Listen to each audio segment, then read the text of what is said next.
Écoutez ça, mes amis. Le fédéral souhaite éviter l'entretien d'un biais envers un genre et un sexe.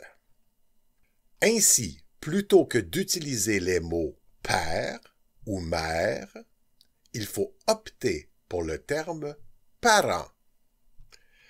En ce qui concerne les titres tels que monsieur et madame, le fonctionnaire devra s'adresser à son client par son nom complet ou en lui demandant ses préférences. Préférences sexuelles? Bon, commençons par examiner le but de cette nouvelle niaiserie libérale. Le fédéral souhaite éviter l'entretien d'un biais. En méthodologie scientifique, un biais est une erreur dans la méthode, le non-respect des règles de protocole, qui engendre des résultats erronés. Donc ceux et celles qui ont pondu cette nouvelle niaiserie libérale, oh mon Dieu, j'ai dit ceux et celles. Je m'excuse aux personnes qui regardent cette vidéo et qui n'ont pas encore choisi leur genre. Ils doivent se dire « Et moi? J'existe pas, moi? » Désolé, pardon. Je recommence. Donc, les personnes qui ont pondu cette nouvelle niaiserie libérale affirment l'avoir fait pour éviter de faire des erreurs. Ah merde, j'ai dit pondu. C'est juste les femelles qui pondent. On recommence. Les personnes qui ont conçu, concevoir. Attendez, je vais vérifier dans le dictionnaire. Concevoir. Devenir enceinte, oh boy, en parlant de la femme et des femelles. Et misère. Féconder alors? Non. Engendrer? Non. C'est un homme qui fait ça. Ah, tiens, j'ai trouvé le bon mot. Fabricoter. Il y a même une citation qui accompagne le mot. Écoutez ça, mes amis. On ne plante pas un chêne comme on fabricote un gouvernement, fût-il libéral. C'est une citation d'Ignace Berten. Bon, allons-y, on l'adopte pour sa pertinence. Donc, les personnes qui ont fabricoté cette nouvelle niaiserie libérale affirment l'avoir fait pour éviter de faire des erreurs. OK. Bien sûr, ils ne parlent pas d'eux-mêmes, mais des fonctionnaires qui donnent le service dans les bureaux de Service Canada. C'est-à-dire la crainte du fonctionnaire de faire une erreur sur le genre de la personne qui est assise devant lui. Ah merde, j'ai utilisé fonctionnaire et lui. Deux mots masculins. Ah, dictionnaire. Préposé, bureaucrate, commis, non. Il n'y a pas de mot neutre disponible. Il faut mettre toujours le ou la pour tous les mots. Il faut mettre un genre. Désolé les libéraux, mais la langue française ne permet pas la neutralité de genre. Il faut donc utiliser le mot « personne » en faisant abstraction des rôles et fonctions des personnes concernées. Ce qui donne donc quelque chose comme « c'est-à-dire la crainte de la personne qui offre le service de faire une erreur sur le genre de la personne qui demande le service. » Voilà. Comme ça, il est impossible de déterminer le genre des deux personnes.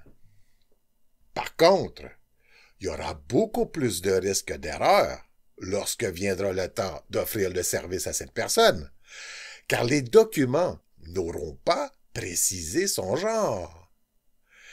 C'est pourquoi ces personnes nous ont fabricoté ceci de plus.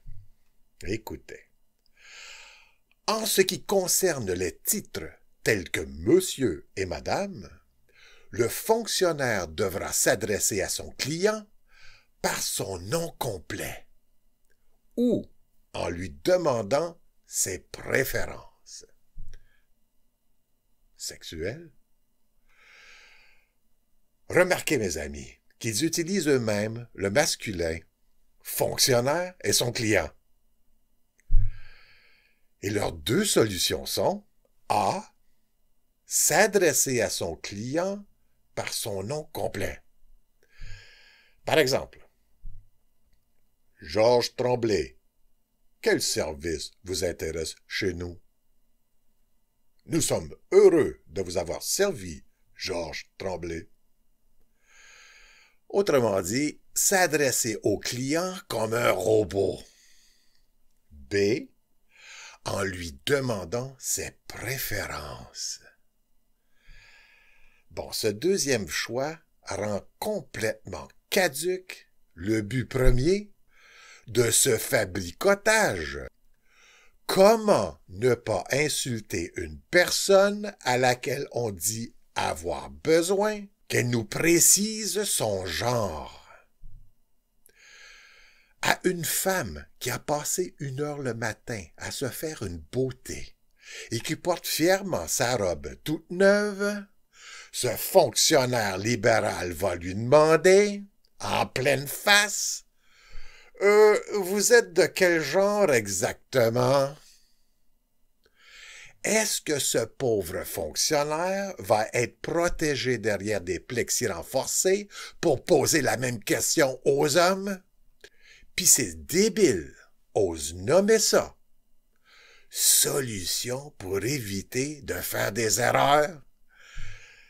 C'est clair que c'est pas pour éviter les biais que cette horreur sociale a été fabricotée, mais bien pour transférer sur le dos de la majorité normale le risque de biais envers la minorité trans. C'est-à-dire transférer le doute de genre sur les femmes et les hommes qui ne souffrent d'aucun doute sur leur genre. C'est une écœuranterie socialiste constructiviste par des malades mentaux.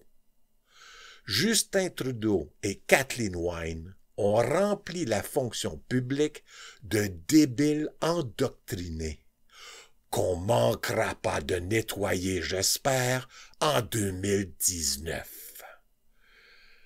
Voilà ce qui arrive lorsque les fonctionnaires embauchent sur une base d'allégeance idéologique plutôt que sur une base de compétences. Il est là le véritable biais.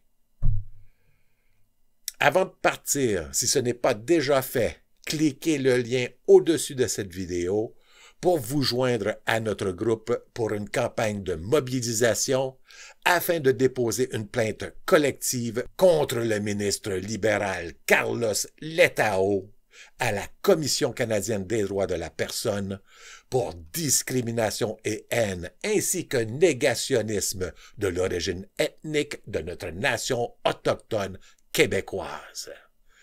Ceux qui cherchent les Québécois vont les trouver. Vive la nation québécoise!